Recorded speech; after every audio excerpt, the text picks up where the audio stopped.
Et alors, qu'est-ce qu'ils ont fait? Le chef FTP, qui s'appelait le commandant Borde, Sénator. Il en parle là, dans le truc de Castellane. Ouais.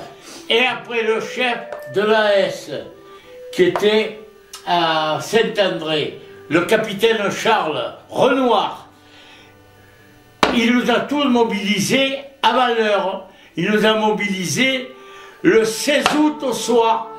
Et le 16 août au soir, tout Castellane, à part deux ou trois types qui n'ont pas voulu marcher, je ne sais pas qui c'est qu'il y avait. Il y avait le André Boyer, il ne voulait pas faire la guerre, il avait raison. Le quincaillier.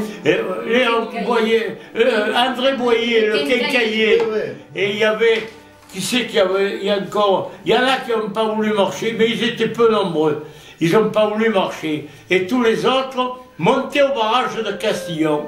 On monte au barrage de Castillon et on nous met tous des chefs, on nous met des chefs qu'on connaissait ou qu'on ne connaissait pas, qui étaient des officiers de l'armée, des anciens officiers et tout. Et on nous dit, demain, on descend à Castellane, on va faire aux prisonniers les Allemands qui sont à Castellane. C'est-à-dire, il y avait une trentaine de troufions qui étaient au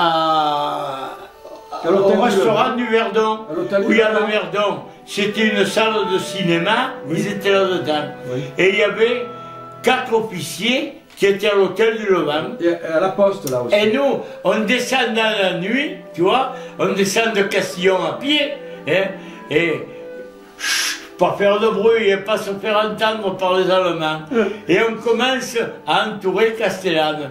Des sections vont à Signal, d'autres vont au Roc. Hein. Moi, j'étais avec un lieutenant qui s'appelait Fourcade, qui était ingénieur à Soletage, à la radio, et un chef qui s'appelait Pompon Buisson, qui avait connu Pompon Buisson, qui habitait au casino. Ça, c'était le chef. Et on était là-bas au Trou du Loup. Il y avait Mathieu, il y avait Félès, avec moi, il y avait Flémat. Il y avait les deux frères Ciot, hein? André et Gaëtan. Ciot, les deux frères Ciot, André et Gaëtan. Les deux frères Ciot, ils n'étaient pas avec moi. Ah oui. Non, mais moi je peux dire, parce que là, les deux frères Ciot, ils en étaient, puisque oui. André... Je les ai vus, moi, je m'en rappelle. André, Gaëtan et même Antoine Ciot, après il nous a portés à l'Arche là-haut, pour calmer un peu les Italiens, s'il y en avait quelques-uns qui voulaient avancer encore. Hein. Ils faisaient partie, si tu veux, parce que là, tout le monde était mobilisé.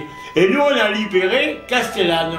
On a fait les Allemands prisonniers, il y a eu les blessés, et même, si tu veux, pour la petite histoire, ça, on ne m'a pas le raconter, on le sait nous tous, c'est que Marcel Sauvère a été tué dans la rue du lieutenant Blondeau. Donc il n'a pas pu être tué par des balles allemandes. Il a été tué par les types qui tiraient du roc.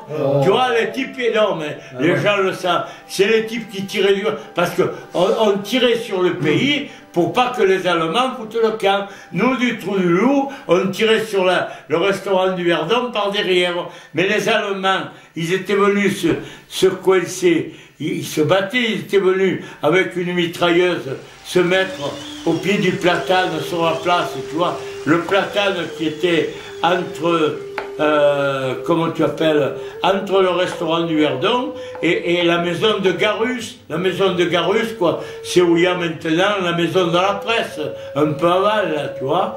Et les Allemands qui ont blessé les Castellanais, qui ont blessé Vittoretti, qui ont tué Vittoretti, qui ont tué le chef, comme il s'appelle, qui était FTP de Soleillas, et qui ont tué devant le Levant Léon Vittor, et bien c'était la mitrailleuse qui tirait de devant en bas, tu vois. Devant les et voilà. Hein? Et alors, une fois qu'on les a eus faits prisonniers. À midi, ils se sont rendus, hein, quand même.